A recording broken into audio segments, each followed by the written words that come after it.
할렐루야. 오늘 수예배에 참석하신 우리 성도 여러분들 진심으로 환영합니다. 그리고 처소에서 또 자리에서 먼저 시간을 내어서 주님께 먼저 예배드리고자 하시는 우리 성도 여러분들 진심으로 반갑고 또 환영하고 또 사랑하고 축복합니다.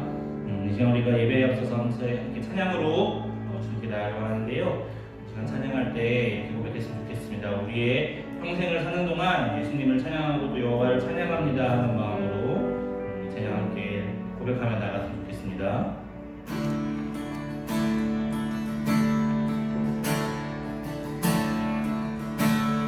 내 평생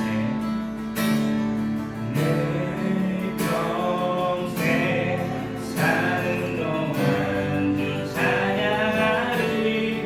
여호와 하나님 내 주를 찬양하리.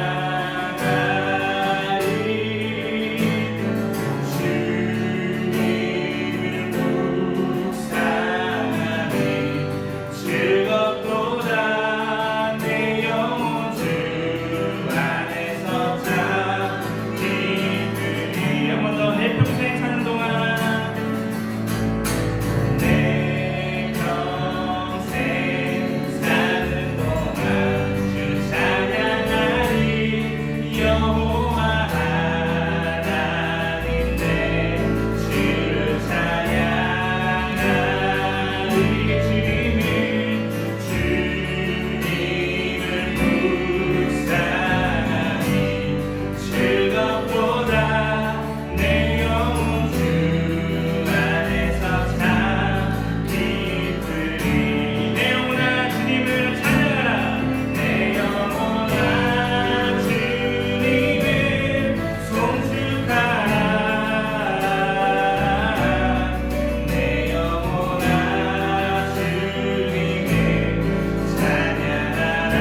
주의 주권과 주의 통치와 주의 나라 힘과 권세 임하네. 예수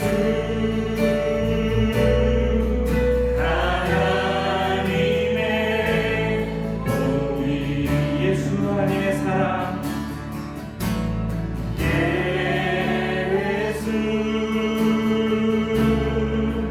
하나님의 사랑,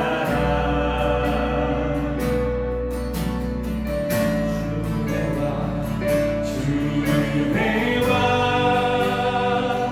말씀으로 나타나네.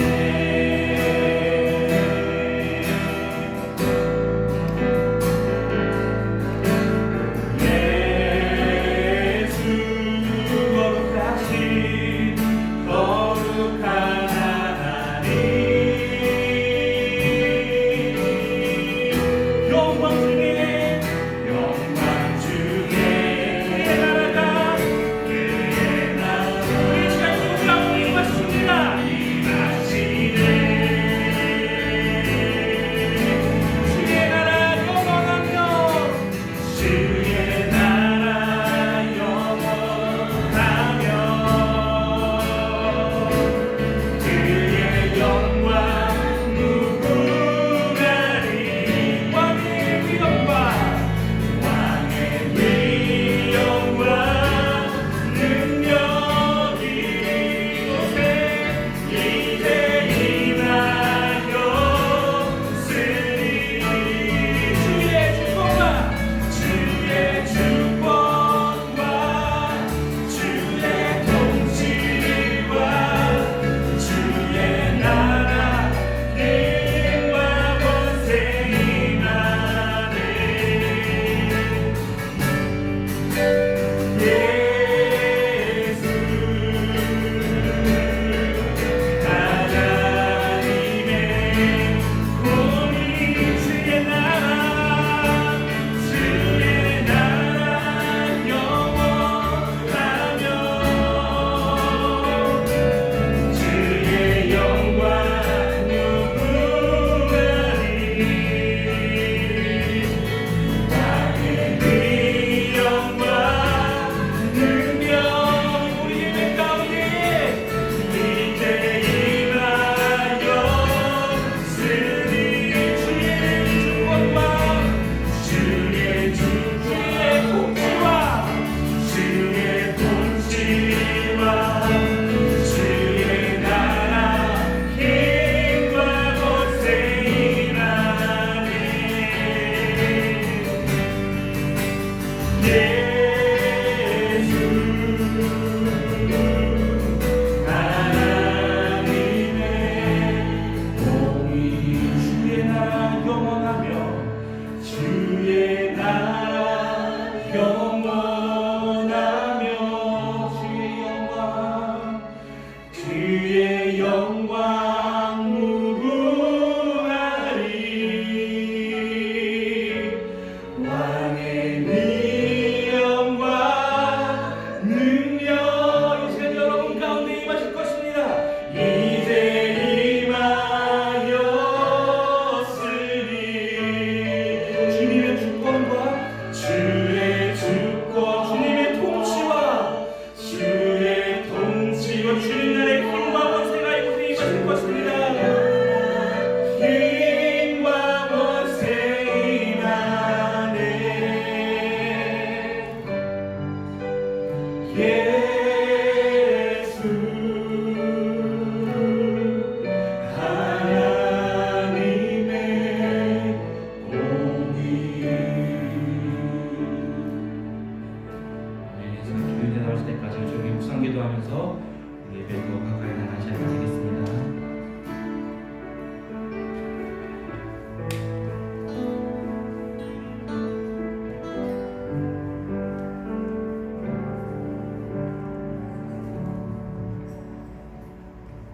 기도하겠습니다. 사랑이신 하나님 아버지, 영원한 영원하신 삼위일체 하나님의 영광과 권세를 찬양합니다. 지으신 모든 것을 향한 자비하심을 감사드리며 마음과 함께 예배드리오니 오직 주님만 높임 받으소서. 내일 일을 알지 못하는 저희를 위해 쓰고 계신 선한 계획을 신뢰하며 주를 바라봅니다. 우리에게 그리스도의 분량대로 은혜를 주셨나니 주어진 몫을 감사함으로 준비된 자로 세월을 아낄 수 있길 바랍니다. 환난의 때를 살아가는 성도된 우리의 자세를 돌아봅니다. 요동치는 세상의 소리를 듣더라도 두려워 말고 언약을 기억하길 원합니다. 신앙 때문에 핍박받는 자리마다 우리 힘이 아닌 성령님께 의지하며 감당하는 성도 되길 원합니다. 또한 끊임없는 우리 안에 죄된 욕구를 회개하며 근신하여 깨어 살게 성령님 도와주옵소서. 지금은 정교인 금식 기도로 참여하여 고난 주간을 앞두고 있습니다. 십자가 복음을 깊이 새기며 주님을 경외함으로 함께 세상을 섬길 것을 다짐합니다. 교회와 성도는 그리스도의 군사요 온 땅에 정의와 평화의 나라가 임하시기를 기도하며 복음에 합당한 삶으로 오실 주님을 예비하길 소원합니다. 옛적에도 계셨고 지금도 계신 주님, 이 땅 필리핀을 보소서. 백신 접종의 속도를 높이게 하시고 곳곳마다 코로나19 바이러스를 멀리 치우시고 사라지게 해 주옵소서. 세부로 복귀할 날을 인내하며 기도하는 한국의 지체들의 간절함을 들으소서. 함께 섬길 날을 기대하며 주인이신 주님 기쁨에 동참할 날을 고대합니다. 인내의 때요 은혜의 때인 지금 하나된 마음으로 굳게 믿고 굳게 선 교회로 다져가실 하나님을 바라며 오늘도 순종으로 나아갑니다. 하나님이 주신 교회의 4대 비전을 품고 감당할 때마다 주의 능력을 더 의지하며 희망과 용기를 주는 교회로 이루어 가옵소서. 고통받는 민족과 나라, 이웃을 위해 희생과 수고로 감당하는 복음의 현장마다 불꽃 같은 눈으로 일하여 주소서. 우리에게 허락하신 담임 목사님 네 분의 수고와 소명 위에 강건함과 성령이 충만케 하옵소서. 이 시간 김용철 전도사님 통하여 말씀하실 때 성령의 능력 더하여 주옵소서. 예배를 돕는 손길 모두를 축복하여 주시고 모든 걸 감사드리며 우리 구주 예수 그리스도 이름으로 기도드립니다. 아멘.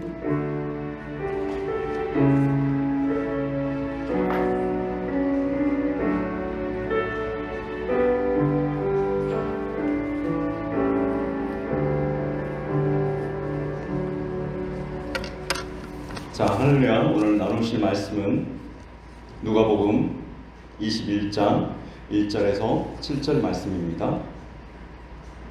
누가복음 21장 1절에서 7절입니다.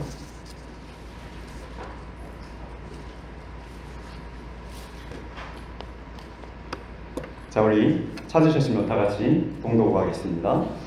예수께서 눈을 들어 부자들이 헌금함에 헌금 넣는 것을 보시고 또 어떤 가난한 과부가 두 렙돈 돈을 넣는 것을 보시고 이르시되 내가 참으로 너희에게 말하노니 이 가난한 과부가 다른 모든 사람보다 많이 넣었도다.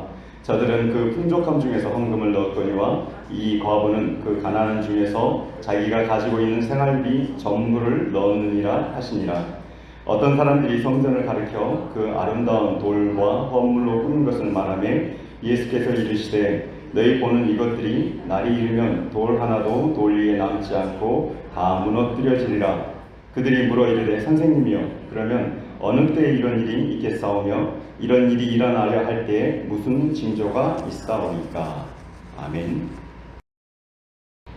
자, 많은 사람들이 첫 인상에 대해서 관심이 많이 있습니다. 왜냐하면 그 첫 인상은 그 사람을 평가하기 때문입니다. 실제적으로 사람들은 0.3초 내에 그 사람의 인상을 파악하고 그 사람의 성격까지도 파악을 한다고 합니다. 그래서 우리의 인상은 3초 내에 결정이 나게 되어 있습니다. 그래서 많은 사람들이 자신의 첫 인상에 관심을 가지고 또 그러한 정보들을 얻기 위해서 인터넷을 돌아다니며 또 그 얻은 정보로 인해 자신이 상대방에게 어떻게 좋은 첫 인상을 남길까 그런 관심을 가지고 또 그 모든 것들을 개발하여 나가는 것들을 볼 수가 있습니다. 그래서 많은 사람들은 겉으로 드러나지는 그런 모습에 대해서 중요하게 생각하고 관심과 흥미를 가지게 되어 있습니다. 하지만 겉으로 드러나는 그 모습을 가지고 그 사람의 진정성, 또 인격과 또 그 성숙함을 알아내지는 못합니다.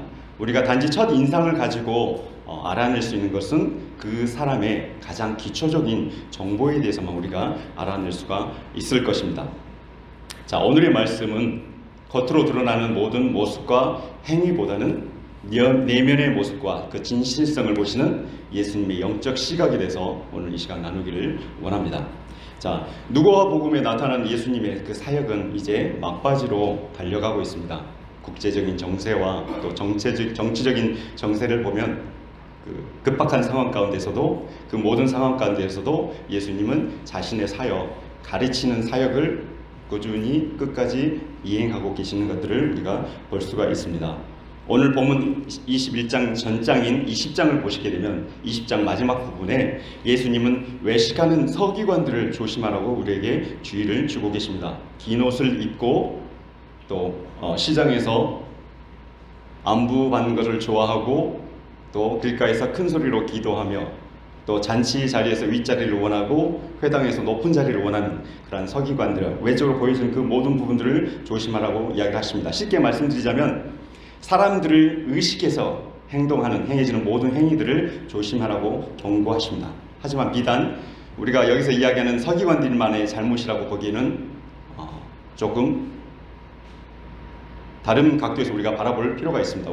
그게 뭐냐면 사실은 그 서기관들이 겉모습을 드러내며 자랑하게 하게끔 하는 분들이 또 있죠. 주위에 있는 사람들이 그러한 모습들을 나타내는 사람들을 보면서 그 사람들을 좋아하고 존경하고 또 따르는 그런 모습들을 보여주는 주위 사람들도 서기관과 같이 동일하게 잘못된 그런 시각을 갖고 있는 것들을 우리가 알 수가 있습니다. 지금 여기 어느 대학교에서 재미있는 분석을 해가지고 왔습니다. 또 외모와 또 화장에 관한 부분인데 제가 이렇게 그 외모와 화장에 대한 이 정의를 보았더니 어떻게 보면 또 여성들이 보기에 조금 좀 불편할 수 있는 그런 내용들이 좀 있더라고요. 여기에서 어떻게 정의를 내렸냐면은 화장하기는 아름다워지고자 하는 여성의 개인적 행동이며 사회적 구성으로서 여성이 지켜야 할 역할, 규범으로서의 의미가 강한 사회적 행동이다. 어렵죠? 여성들의 화장기는 작게는 여자로서의 예의를 갖추었음을 나타내는 것이고 크게는 타인을 향해서 자기의 아름다움을 보여주기 위한 행동이다. 또 뭐라고 했냐면요, 사람들은 여성이 화장하지 않는 것을 일종의 사회적 일탈이라고 표현을 했고 또 화장을 통해서 그 사람의 성격과 그 사람의 능력, 대인관계 등을 화장을 통해서 추측할 수 있다고 이야기를 합니다. 그러니까 마치 우리가 자주 이야기하는 거 있죠. 혈액형을 가지고 성격을 판단하는 것처럼 여성들의 화장 또 더 나아가서 남성들의 화장하는 그런 부분들을 보고 나서 그 사람의 성격과 능력과 대인관계를 알아맞힐 수가 있다고 이야기를 합니다. 또 여성 중에서 화장을 하지 않는 비율은 4.4%에 불과한다고 이야기합니다. 또 재미있는 것은 어떤 직업군 연령별에서 외모에 대한 관심이 또 받고 화장을 지나게 하는 정도는 자신이 외모에 아주 자신이 있거나 자신의 외모에 아주 자신이 없거나 두 부류에서 가장 화장이 진하게 나타나는 그런 현상이 있었다고 이야기합니다. 사실 일반적으로 여성들이 화장을 많이 하지만 요즘은 남성들도 외모에 관심을 많이 갖고 있습니다. 그래서 그런지 요즘 많은 남성들의 화장품이나 또 외모에 관한 그런 부분들이 많이 올라오는 것들을 우리가 알 수가 있습니다. 이런 것들을 보았을 때 이 시대가 얼마나 외적으로 또 외모에 관심을 갖고 있는지를 우리가 알 수가 있습니다. 우리 사랑하는 성도 여러분, 우리는 이런 외적으로 보여지는 것을 중요하게 생각하는 시대에 살고 있습니다. 사실 제가 한 단편만 여러분들에게 말씀드렸지만 이런 외적으로 외모적으로 중요하게 생각해지는 그런 부분들은 우리가 사회적으로도 또 정치적으로도 그리고 또 종교적으로도 이런 현상들이 많이 드러나게 됩니다. 오늘 제가 이야기 드릴 부분은 우리 교회에 관한 한 예화를 제가 말씀을 드릴 텐데, 미국의 한 교회가 있었다고 합니다. 크고 그렇게 보이는 멋진 교회였습니다. 그 교회 가운데 반듯하게 차려입은 많은 분들이 예배를 드리기 위해서 입장을 합니다. 그러던 중에 한 허름한 옷을 입은 노인이 그 교회에 입장을 하게 되었습니다. 안내하시던 분이 그 노인을 보고 언짢은 표정으로 그분을 교회 제일 맨 뒷자리로 인도하고 안내하시면서 그곳에서 예배를 보라고 권면합니다. 많은 분들이 들어오셨고 예배 시간이 다가올수록 많은 분들이 들어오셨고 또 서로를 바라보며 인사하며 인사를 나누고 합니다. 하지만 아무도 그 허름한 노인에게 다가가서 인사를 하거나 말을 건네는 사람은 없었습니다. 예배 시간이 다가올수록 많은 분들이 예배당 가운데 차게 되었고, 또 예배 시간이 점점 다가올수록 갑자기 뒤에서 웅성거리는 소리가 들립니다. 이제 예배 시간이 거의 다 되었을 쯤에서 더욱 웅성거리는 소리가 더 크게 들리게 되었습니다. 사실 그날은 그 멋진 교회에 새로 목사님 오시는 날이었습니다. 근데 예배 시간이 다 됐는데도 그 목사님이 아직 도착하지 않았다고 합니다. 결국은 예배 시간이 되어서 그 예배 사회를 보시는 분이 모든 성도님들에게 양해를 구하시면서 그날 지금 새로 오시는 목사님 아직 도착하지 않았습니다라고 이야기할 때에, 그때 마침 제일 뒷자리에 앉아있던 허름한 노인이 다 일어나서 앞으로 터벅터벅 걸어오셨습니다. 그리고 단상에 올라가서 이렇게 말씀하셨습니다. 제가 사실은 이 교회에 새로 부임한 목사입니다. 제가 이 교회를 처음 들어와서 느낀 첫 인상은 이 교회는 정말 멋지고 크고 훌륭하게 지어진 것 같습니다. 그리고 교양이 많으신 분들이 많은 교인들이 계시는 곳 같습니다. 라고 그렇게만 이야기하시고 예배를 진행을 하셨다고 합니다. 예배가 진행되는 동안 그곳에 계셨던 많은 성도분들이 부끄러워서 어쩔 줄을 몰랐다고 이야기를 합니다. 아쉽지만 여러분, 우리가 모르는 사이에 우리의 인상과 우리의 인상차기로 인해서 내 모습이 원치 않음에도 불구하고 내 모습이 결정되어지는 그런 시대에 우리가 살고 있습니다. 그래서 많은 사람들이 겉으로 드러나는 많은 부분에 대해서 신경을 쓰고 있는지도 모르겠습니다. 20장에서 예수님은 외식하는 서기관들을 언급하시면서 그리스도인으로서 외식적인 부분을 경계하라고 말씀을 하십니다. 그리고 21장에서는 곧바로 가난한 과부의 두 렙돈 이야기를 꺼내시면서 풍족한 가운데 헌금을 하는 것과 가난한 중에도 자신의 생활비 모두를 내어준 그 과부의 이야기를 꺼내게 됩니다.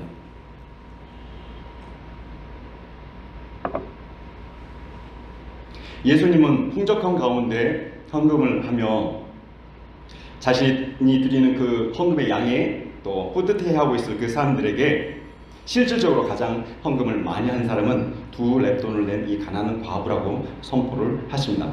왜냐하면 그 가난한 과부는 자신의 모든 생활비를 내놓았기 때문입니다. 여러분, 물질은 우리에게 현실에 있어서 매우 중요한 부분입니다.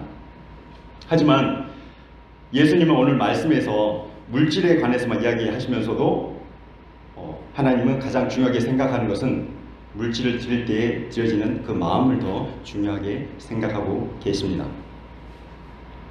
양보다는 드리는 자의 마음을 보신다는 것을 이 말씀을 통해서 예수님은 강조하고 계십니다. 그 가난한 과부는 두 렙돈의 작은 돈을 하나님께 드린 것뿐만이 아니라 자신의 모든 것을, 자신의 생명을 드렸던 것을 우리가 알 수 있습니다. 왜냐하면 그녀는 자신의 생활비 모두를 드렸기 때문인 겁니다. 자신의 생활비 모두를 드렸다는 것은 자기의 생명을 모두 다 드렸다는 의미와 똑같습니다. 그런데 내 자신의 생명을 드릴 수 있을 만큼의 상대는 그 상대에 대한 절대적인 신뢰와 진실함이 있어야지만 가능한 겁니다. 결국은 두 렙돈을 드린 그 과부의 믿음은 거기에 모인 누구보다도 가장 컸다고 우리가 생각할 수가 있습니다. 만약 우리들 가운데 남을 의식해서 행해지는 순종들, 자신의 직분 때문에 드려지는 예배에 마지못해서 하는 헌금 생활을 한다면 이런 모습들 가운데 하나님을 향한 절실함, 간절함, 그런 부분들은 찾아볼 수 없을 것입니다. 오늘 본문의 가난한 과부의 두 렙돈 이야기의 포인트는 단지 헌금에 관한, 물질에 관한 이야기가 아닙니다. 하나님을 향한 우리의 마음이 어떠해야 되는지를 예수님께서는 정확하게 지금 지적을 하고 계시는 것입니다. 하나님은 마가복음 12장 30절을 통해서 분명히 말씀하시기를 내 마음을 다하고 목숨을 다하고 뜻을 다하고 힘을 다하여 내 하나님을 사랑하라고 말씀하고 계십니다. 우리가 하나님께 드리는 적당한 물질과 적당한 모양의 순종과 예배의 모습으로 대할 뿐이 아니라고 말씀하고 계십니다. 갈라디아서 6장 7절에서 스스로 속이지 말라. 하나님은 업신여김을 받지 아니하시나니 사람이 무엇으로 심든지 그대로 거두리라고 하나님은 말씀하고 계십니다. 가난한 과부가 자신의 마음을 다하여 자신의 뜻을 다하여 자신의 생명을 다하여 하나님을 사랑했던 것처럼 너희도 그렇게 하라고 하나님께서는 말씀하고 계시는 겁니다. 사랑하는 성도 여러분, 우리가 언급한 이 부분들 있죠. 오늘 지금 이 이야기를 진행하는 이 부분은 정말 우리가 심각하게 생각해야 되는 부분들인 겁니다. 우리가 많이 들어서 알고 있는 지식적인 내용이 아니라 이 내용이 우리의 마음을 찌르고 우리의 삶을 되돌아보는 그런 계기가 되어야 할 거라고 믿습니다. 너무도 가볍고 당연하게 생각하며 살아왔던 우리의 신앙적인 모습들 한번 되돌아보시고 바꾸셔야 됩니다. 우리는 세상의 일들을 하나님의 일보다 더 중요하게 생각하는 시대에 우리는 살고 있습니다. 하나님과 함께하는 그 시간을 우리의 모든 시간이 아니라 우리 온 시간의 일부분으로만 생각하는 그런 시대에 우리는 살고 있습니다. 어느덧 성경의 말씀보다는 우리의 삶 가운데 정치적인 유익과 또 나의 유익을 위한 그런 부분들을 위해서는 언제든지 기독교의 정신, 기독교의 진리가 변질되어도 괜찮다는 그런 시대에 우리는 살고 있는 겁니다. 동성애와 종교다원주의, 구원과 복음이 위협받는 이 시대 가운데 경각심이 없이 세상의 문화와 가치관에 취해서 살아가는 우리의 세대를 돌아보시기를 하나님은 원하고 계십니다. 이러한 상황을 예수님은 심각하게 생각하셨고 말씀을 통하여서 우리에게 말씀해 주시는데 누가복음 19장 41절에 잘 나타나 있습니다. 예수님께서 말씀하시기를, 그런 모습들을 보고 말씀하시기를 가까이 오사 성을 보고 우시며라고 표현을 하고 계십니다. 예수님은 그 예루살렘 성을 바라보며 성전을 바라보며 앞으로 다가올 환난과 그 고통을 생각하시고 눈물을 흘리셨습니다. 41절에 나와 있는 우셨다는 의미는 그 헬라어 주석을 보게 되면 에클라우센이라고 표현이 되어 있습니다. 이 에클라우센이라는 표현은 단순히 울었다는 의미가 아니라 펑펑 우셨다는 의미라고 이야기를 합니다. 예수님은 그들의 미래가 어떻게 될지를 아셨기 때문에 예루살렘과 성전을 바라보면서 예수님은 갑자기 펑펑 우셨던 겁니다. 많은 사람들이 그 장소에 같이 있었을 터인데, 많은 사람들이 예루살렘을 바라보고 성전을 바라보고 있었을 텐데 갑자기 예수님만 그렇게 펑펑 우셨습니다. 아마 예수님과 같은 마음을 가지고 그 예루살렘과 성전을 본 사람은 없었던 것 같습니다. 우리 사랑하는 성도 여러분, 우리는 어떻습니까? 복음이 힘을 잃어가는 이 세대 가운데 우리가 살아가면서 우리도 예수님과 동일한 마음으로 이 세대를 우리는 바라보고 있습니까?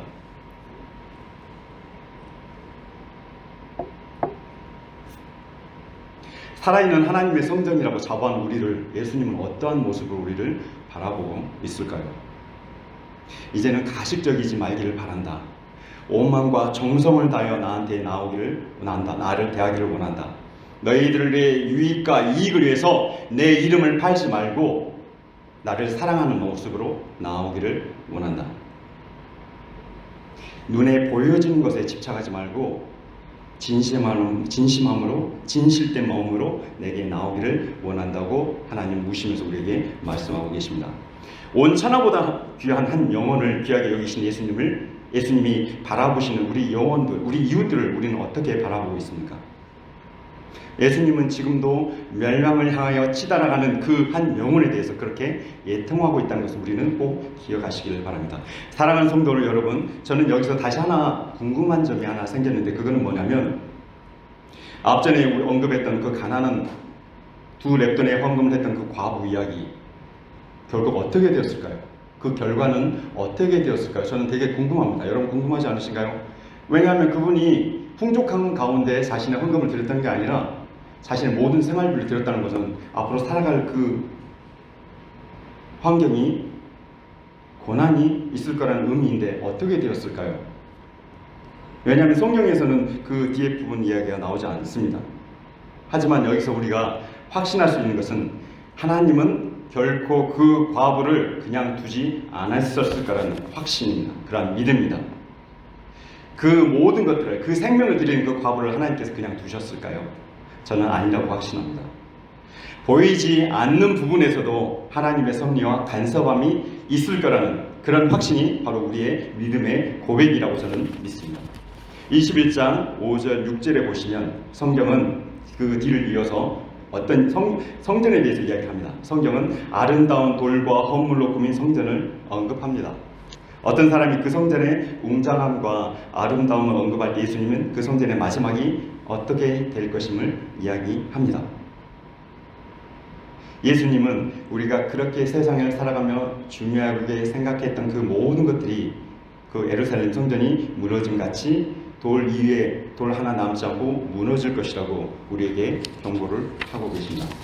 어떤 역사책을 보게 되면 AD 70년경에 로마의 티투스 장군에 의해서 예루살렘이 멸망하게 됩니다. 그때에 그 성전이 불타면서 그 성전을 뒤덮고 싸고 있던 금이 녹아서 흘러내려 그 금이 그 벽틈 사이로 끼어들게 되었답니다.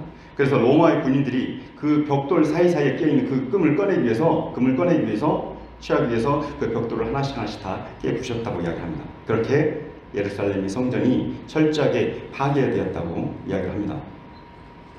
성도 여러분, 많은 분들이 큰 교회, 시설이 좋은 교회, 많은 교인들이 모이는 교회를 바라보면서 대단하다고 여깁니다. 여러분, 진정한 교회는 무엇일까요? 하지만 우리가 아는 진정한 교회는 교회의 층수와 범위와 또 교인들의 모인 숫자로 판단받는 곳이 아닙니다.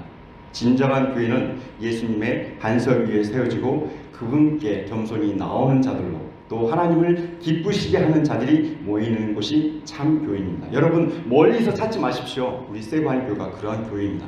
여러분 그렇게 믿으십니까? 작네요. 여러분 그렇게 믿으십니까? 우리 교회는 그런 교회라고 저는 확신합니다. 하나님이 세우신 귀하고 말씀과 찬양과 기도가 있는 교회, 그러한 교회가 있도록 지탱하에 나가시는 여러분들이 바로 하나님이 원하시고 찾으시는 귀한 분이라는 것을 잊지 마십시오.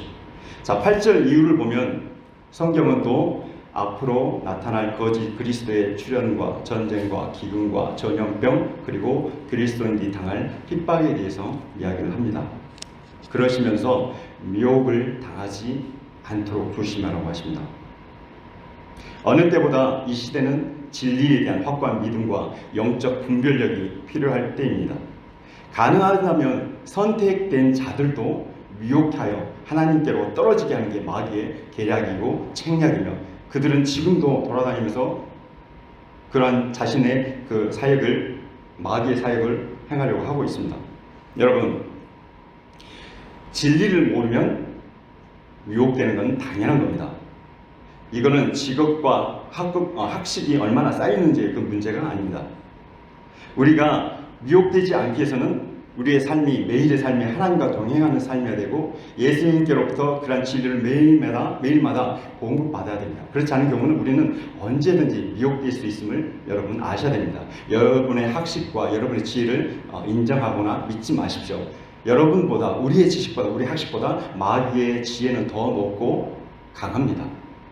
우리가 의지할 수 있는 것은 우리를 지으신 하나님 예수 그리스도, 우리를 흔들지 못하도록 지키시는 예수님밖에 없음을 여러분 아셔야 됩니다. 그래서 우리는 매일의 삶이 하나님과 함께하는 그런 삶이 되어야 합니다. 여러분 얼마 전에 뉴스에서 보니까 우리나라에 중국에서 들어오는 하나의 그 이단 종교가 있더라고요. 이름이 참 이게 무슨 조폭인가 싶었는데 동방번개파라고 이야기합니다.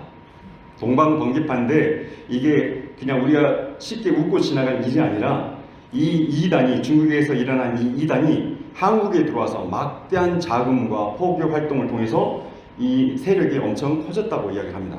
그래서 이미 한국에 높은 건물들을 세우고 또 그렇게 많은 포교 활동들을 통해서 그 세력을 키워가고 있다고 이야기를 합니다. 하나님은 우리에게 평안과 기쁨 그리고 구원으로 하나님의 사역을 완성해 가도록 하고 있습니다. 마찬가지로 마귀도 세상 가운데 역사하고 있다는 것을 잊지 마시기 바랍니다. 우리가 하나님의 말씀과 복음을 들고 세상 가운데 돌아다니며 또 세상 가운데 우리가 나가지만 마귀도 마찬가지로 예수님 할 수만 있다면 예수님의 사역을 방해하기 위해서 그도 세상 가운데 거짓된 진리를 가지고 나아갑니다. 이런 유혹과 마지막을 향해 달려가는 듯한 세상을 보면서 예수님은 19절 하나님은 인내로 너희 영혼을 얻으리라 라고 말씀하십니다. 19절에서 인내로 너희 영혼을 얻으리라. 그리고 36절에서는 이 모든 일을 피하고 주님 앞에 서기 위해 항상 기도하며 깨어 있으라고 말씀하십니다. 인내, 여기서 말하는 인내는 참고 기다리는 것을 의미합니다.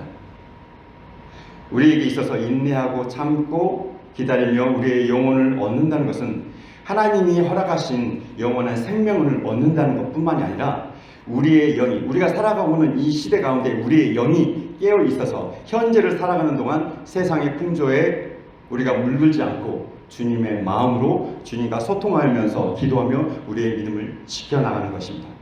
여러분 이해가 되십니까? 우리가 우리의 영혼을 얻는다는 것은 영원한 생명을 얻는 것도 맞지만 이 현 시대를 살아가는 우리가 항상 영으로 깨어 있어서 예수님의 눈으로 세상을 판단하며 살아가는 겁니다. 말씀을 정리해 보겠습니다. 여러분 개구리를 죽일 때 펄펄 끓는 물에다 갑자기 개구리를 넣지 않는다고 합니다. 왜냐하면 펄펄 끓는 물에다 개구리를 갑자기 넣으면 개구리가 몸부림치며 반항을 하기 때문입니다. 그래서 처음에는 미지근한 물에다가 개구리가 헤엄을 칠 수 있도록 놓아둔다고 합니다. 그러면 그 개구리는 그곳에서 자기의 집인 양 헤엄을 치게 되고 그때 온도를 조금씩 차츰차츰 얼려서 물이 뜨겁게 될 때쯤에서는 개구리는 자신이 죽어간다는 것을 깨닫지 못한다고 합니다. 사랑하는 성도 여러분, 우리는 이러한 시대에 우리가 살고 있습니다. 점점 뜨거워지는 물 가운데 제약으로 인하여 뜨거워지는 그런 세상 가운데 우리가 살아가고 있는 것입니다. 마치 아무 일도 없는 것처럼, 나만 아니면 괜찮다는 것처럼, 나와는 상관없는 일이라는 것처럼, 나만 고귀하게 고상하게 살아가면 된다는 것처럼 우리는 살아갑니다. 또한 세상이 추구하는 그러한 외식적인 모습을 통해서 서로를 판단하고 정죄하며 상처를 줍니다. 그렇게 우리에게 있는 성령을 근심하게 하는 그런 시대에 우리는 살고 있습니다. 세상의 문화와 가치관이 우리의 자녀들에게 스며드는 시대에 우리는 살고 있습니다. 많은 우리의 기독교의 청년들이 방황하며 자살하며 그렇게 살아가는 그런 시대에 우리는 살고 있습니다. 몰래 교회에 들어온 이단들로 인해서 교회가 나눠지고 교회에 문제가 생기는 그런 시대에, 공동체가 무너지는 그런 시대에 우리는 살고 있습니다. 아주 영향력이 있던 한국의 지도자들이 넘어지는 시대에 우리는 살고 있습니다. 우리는 여러분 언제쯤 깨어나야 될까요? 우리는 언제쯤 깨어날 것입니까? 누가 그들을 위해 우리는 기도할 수가 있을까요? 너무 늦기 전에 우리가 예수님의 마음으로 지금 일어나고 있는 모든 현상을 심각하게 바라보고 생각해야 합니다. 그럴 때에 우리가 그 마음으로, 예수님의 마음으로, 예수님의 눈으로 지금 일어나고 있는 모든 사회 현상들을 바라보며 우리가 심각하게 생각할 때에 우리는 우리의 자녀들 그리고 믿음의 성도들을 우리가 지킬 수가 있는 것입니다. 주님의 파수꾼의 역할을 우리가 겸손히 잘 감당할 수 있는 것입니다. 누가 먼저 깨어서 그 일을 할 것인가 눈치를 볼 것이 아니라 내가 먼저 그 일을 감당할 수 있는, 내가 그 일을 감당하겠다고 결단하는 저와 여러분들이 되기를 진심으로 간절히 원합니다. 이 시간 우리가 하나님께 기도하며 나갈 텐데 여러분 마음 가운데 예수님을 향한 간절함, 진실함으로 주님 앞에 나가기를 원합니다. 하나님 앞에 가식이 없는 모습, 정말 내 마음 가운데 하나님을 사랑한다는 그 간절함으로 주님 앞에 이 시간 나가기를 원합니다. 기도하시면서 쉽게 나가도록 합시다. 기도하시겠습니다. 사랑의 하나님, 감사합니다. 이 시간 우리에게 주어진 하나님의 삶을 바라보며 나의 삶을, 우리의 신앙을 되돌아보기를 원합니다. 하나님, 악한 세대라고 이야기를 합니다. 하나님, 말씀과 복음이 힘을 잃어가는 이 시대 가운데 하나님, 우리가 그리스도인으로 서 있기가 너무도 두렵습니다. 하나님, 우리와 함께 하시고 우리를 지켜주신 분이 예수 그리스도임을 우리에게 깨닫게 하여 주시기 원합니다. 우리가 설령 넘어지더라도 하나님, 우리를 다시 붙잡아 일으켜 세우기를 원합니다. 하나님, 그리스도인이라고 명명하면서 하나님, 그렇게 세상과 타협하며 주님의 마음을, 성령을 근심하게 하는 그런 삶을 살아가는 우리의 모습을 하나님 이 시간 회개합니다. 하나님, 간절하게 하시고 진실되게 하시고 지금 일어나고 있는 그 모든 부분에 대해서 하나님, 우리가 주님 앞에 간절함으로 나갈 수 있도록 도와주시옵소서. 왜 하나님 이런 코로나가 일어났습니까? 왜 이런 상황이 있습니까가 아니라 우리가 먼저 하나님 앞에 그런 삶을 바라보며 간구하며 그 이유를 묻는 저희들 되길 원합니다. 언제쯤 이런 일이 일어나겠습니까? 하나님, 어떤 징조가 있겠습니까? 라고 묻기 전에 하나님, 무엇가 잘못됐습니까? 우리가 어떻게 하나님께 반응해야겠습니까? 라고 묻는 저희들이 되기를 원합니다. 그래서 정말 주님께서 바라보셨던 그 예루살렘 성과 무너져가는 이 세대를 보며 우신 그 예수님의 마음이 우리의 마음과 동일하게 하시고 우리 또한 하나님 그렇게 이 세대를 주님의 눈으로 바라보며 우리의 이웃을 바라보는 우리가 되길 원합니다. 간절함으로 주님 앞에 나아가고 또 맡겨주신 파수꾼의 역할을 감당할 수 있는 저희들 되게 도와주시옵소서. 주님 앞에 나아갑니다. 이 모든 것들이 주님의 은혜임을 고백합니다. 주님으로 영광 받아 주시옵소서. 감사드리며 살아계신 예수님의 이름으로 간절히 기도드렸습니다. 아멘. 자, 우리 이 시간 다 같이 주기도송 부르시면서 예배를 마치도록 하시겠습니다.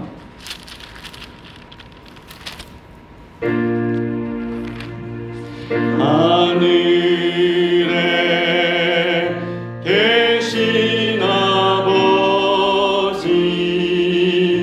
이름 거룩하사 주님 나라 임하시고 뜻이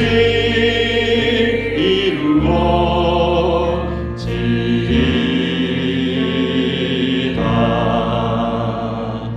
일용할 양식 주시고 우리들의 근죄 다 용서하시고